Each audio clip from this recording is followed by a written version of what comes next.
நீங்கள் எல்லாருமே கவனிச்சிருப்பீங்க. நாய் படுக்கும்போது நேரடியா ஓடி வந்து டைரக்ட்டா படுக்காது. ஒரு சுத்தும். சுத்தி தான் ஒரு பக்கமா ஒரு திசையை நோக்கி படுக்கும். ஏன் அந்த மாரி சுத்தி படுக்குது அப்டின்னா, அந்த சுத்தும்போது காத்து எந்த திசையில வருது அப்படிங்கிறத அது கணிக்கும். காத்து எந்த திசையில வருதோ, அந்த திசையில முகத்த வச்சுட்டு தான் படுக்கும். ஆ அதுல என் தாத்தா ஒரு விஷயம் சொன்னாரு. காத்து எந்த திசையில வருதோ, அது படுக்கிறதுக்கு அதோட ஆரோக்கியம் மட்டும் காரணம் கிடையாது. அந்த காத்து வர்ற திசையில தான் பாதை இருக்கும். அந்த பாதை வழியா தான் நமக்கான எதிரிகள் கூட வருவாங்க. நமக்கு வேண்டியவங்களும் வருவாங்க.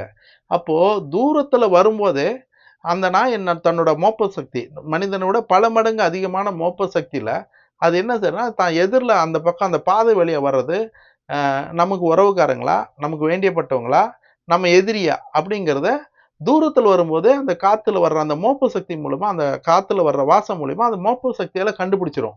ஆ நீங்க தூரம் வந்துட்டு இருக்கும்போதே, இது படுத்துட்டே இருந்தா கூட, நம்ம சொந்தக்காரங்களோ, வேண்டியவங்களோ வந்தா தானா வாலாடும்.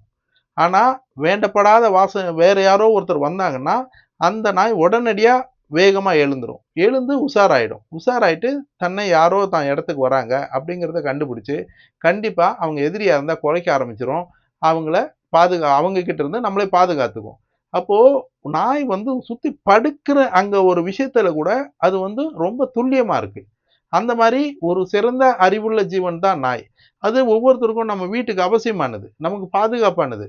அது எந்த எதிர்பார்ப்பும் இருக்காது. நீங்க வந்து அ தனக்காக உயிர விடுறத அது வந்து யோசிக்கவே யோசிக்காது. அப்போ அ நமக்கு நாய் ரொம்ப, ரொம்ப, ரொம்ப அவசியம். அதனால நீங்க வந்து ஒரு அது வளர்க்கறது வந்து ஒரு நாட்டு நாயா தத்தெடுத்து வளங்க. நாட்டு நாய்க்குட்டிய எடுத்து வளங்க. உங்களுக்கு மன அழுத்தம் குறைக்கும். உங்களுக்கு சந்தோஷத்த குடுக்கும். நமக்கும், நம்ம குழந்தைகளுக்கும், நம்ம வீட்டுக்கும் பாதுகாப்பா இருக்கும். அதனால தெருவுல நாய் இல்லாத தெருவ உருவாக்க, அவங்க கஷ்டப்படுறத தடுக்க, ஒரு நாய்க்குட்டிய தத்தெடுத்து வீட்ல வளங்க. அவங்களுக்கு ஒரு வாழ்க்கை குடுங்க. அது அவங்களுக்கு நல்லதா இருக்கும். நீங்களும் உணவளிக்க உதவலாம். Please help us to feet.